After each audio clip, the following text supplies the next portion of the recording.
అందరికీ నమస్కారం. ఈరోజు మనం ఒక ముఖ్యమైన విషయం మీద మేము ముందుకు వచ్చాం. అది ఆంధ్రప్రదేశ్లో మున్సిపల్ అండ్ సిఆర్డిఏ పట్టణాభివృద్ధి శాఖల మంత్రి నారాయణ గారి గురించి మాట్లాడతాం. నారాయణ గారు బాగా చదువుకున్న వ్యక్తి. నిరుపేద కుటుంబంలో జన్మించి బాగా చదువుకుని ట్యూషన్లు చెప్తాకి నెల్లూరులో ట్యూషన్లు చెప్తాకి తన కెరీర్ ప్రారంభించాడు. ట్యూషన్లు చెప్పుకుంటూ నారాయణ విద్యా సంస్థలు స్థాపించాడు.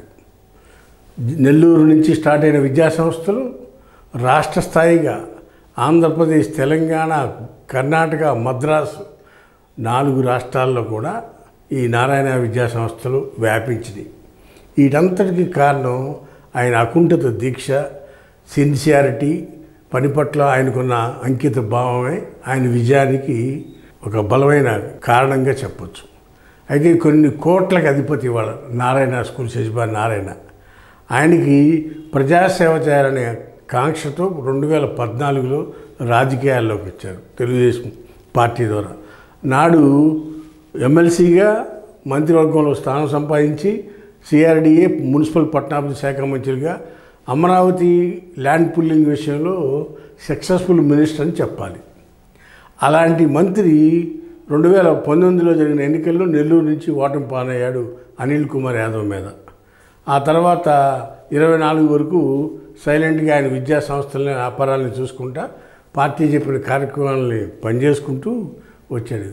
ఆయన ఇవాళ 24లో మళ్ళీ అత్యధిక మెజార్టీతో గెలిచి నెల్లూరు నుంచి ఆయన గెలుపుతో పాటు పార్టీ కూడా గెలుపు కృషి చేసిన వ్యక్తి నారాయణ గారు. మంచితనానికి మారుపేరు. ఎన్నో వేల మంది విద్యార్థులకి ఫీజు రాయితీలు ఇచ్చారు. ఫీజు లేకుండా కూడా చదువు చెప్పారు. మంచిని మంచిగా చెప్పుకోవాలి. అలాంటి కొన్ని తప్పులు ఎక్కడైనా జరుగుతాయి. పిల్లలతో ఇబ్బందులు పడతాం, అలాంటివన్నీ కూడా ఉన్నాయి. ఎన్నున్నా కానీ అంతిమంగా మంచినే మనం ఎక్కువ చెప్పుకుంటాం. కాబట్టి నారాయణ గారు విద్యాదాత, విద్యా వ్యాప్తికి ఆంధ్రప్రదేశ్లో ఇవాళ ఐఐటీలు ఇన్ని వచ్చినాయి అంటే కారణం నారాయణ విద్యా సంస్థ అని చెప్పాలి. ఇవాళ మన వాళ్ళు దేశ విదేశాల్లో ప్రఖ్యాతమైన ప్రముఖమైన ఇంజనీర్లుగా ఉన్నారంటే దానికి కారణం నారాయణ విద్యాలయం అని చెప్పాలి. అంతమంది విద్యార్థుల్ని, అంతమంది మేధావుల్ని తయారు చేసిన ఇన్స్టిట్యూట్ నారాయణ గారు. అలాంటి నారాయణ గారికి ఇవాళ చీటికి మాటికి కోపం వస్తుంది. అసహనం పెరిగిపోయింది. ఇటీవల సిఆర్డిఏలో పనులు పరిశీలిస్తాకెళ్ళినప్పుడు ఇంజనీర్ల మీద useless fellow, what are you talking అని ఇట్లా కసురుకుంటున్నాడు ఇంజనీర్లని. ఎందుకు? అనుకున్న టైంకి అమరావతి పనులు అవ్వకపోతే, నేను ఎక్కడ టార్గెట్ రీచ్ కాలేకపోతే ప్రజలు మన మీద పెట్టుకున్న నమ్మకాన్ని ఒమ్మైపోతుందేమని భయం పడుతున్నాడు ఆయన. అందుకని అసహనం ఫీల్ అవుతున్నాడు. ఇంజనీర్ల మీద, కాంట్రాక్టుల మీద అసహనం వ్యక్తపరుస్తున్నాడు. పని వెనక ముందు అవుతుంది, కానీ ఒక బాధ్యత మంత్రి ఆ విధంగా మాట్లాడటం పబ్లిక్ కరెక్ట్ కాదు. ఇది చూసేవాళ్ళకి ఏ రకంగా పోయింది సోషల్ మీడియాలో. ఇది చాలా తప్పు నారాయణ గారి చర్య. ఇకపోతే అమరావతి ఫేజ్ 2 అనేది చేసి తీరుతామని చెప్తున్నాడు.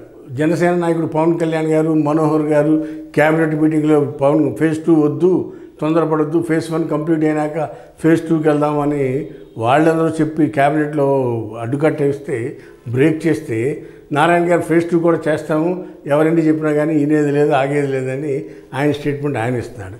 ఇది ద్వంద్వ వైఖరి, ప్రభుత్వం యొక్క ద్వంద్వ వైఖరి. ఒక క్యాబినెట్లోనేమో ప్రస్తుతానికి ఆపేసామన్నారు, ఈ మంత్రి గారేమో ఫేజ్ 2 చేసి తీరుతామంటున్నాడు. ఇదొక సమస్యాత్మకమైన ఇష్యూగా తయారు చేస్తున్నాడు మంత్రి గారు. ఇకపోతే 3వ అంశం, చంద్రబాబు నాయుడు గారు, లోకేష్, ఇండస్ట్రీస్ మినిస్టరు, మంత్రులందరూనేమో సింగపూర్ వెళ్ళారు. ఇది గత ప్రభుత్వం 14-19 మధ్యలో సింగపూర్ వాళ్ళకి 1450 ఎకరాలు భూమి కేటాయించాము, దాంట్లో వాళ్ళంతా కూడా పారిశ్రామికంగా అమరావతి డెవలప్ చేస్తారు, ఇండస్ట్రీస్ పెడతారు, పెట్టుబడులు పెడతారని ఒప్పందం చేసుకుని 1450 ఎకరాలు భూములు కేటాయించారు. వాటన్నిటి మీద ఇంతవరకు ఒక రాయి పెట్టిన పాపాన్ని పోలా. అందుకని వాళ్ళందరినీ తిరిగి పిలుచుకొస్తాకి సింగపూర్ పర్యటనకు వెళ్ళింది మంత్రివర్గంలోని కొంత ప్రముఖులు. లోకేష్, అది ఇండస్ట్రీస్ మినిస్టరు, ఇట్లా వీళ్ళంతా కానీ చంద్రబాబు నాయుడు గారితో సహా సింగపూర్ వెళ్ళారు 4 డేస్ క్యాంప్కి.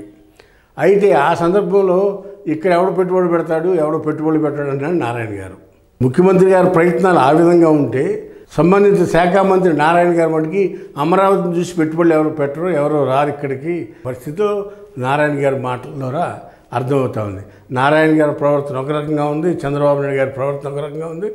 ఇలాంటి పరిస్థితుల్లో అమరావతికి ఇన్వెస్టర్స్ ఎవరు వస్తారు అనేది క్వశ్చన్ మార్క్. పారిశ్రామికవేత్తల్ని రెడ్ కార్పెట్ వేసి వెల్కమ్ చెప్పాల్సిన పోయి మంత్రి గారి భిన్న స్వరాలు వినిపిస్తూ ఉంటే ఏ పక్కకు దారి చేస్తుంది ఇది? అసలు వీళ్ళు నమ్మట్లా ఎవరో కూడా. ఆంధ్రప్రదేశ్ని, చంద్రబాబు నాయుడు గారి ప్రభుత్వాన్ని పారిశ్రామికవేత్తలు ఎవరో కూడా నమ్మట్లా, ముందుకు రావట్లా.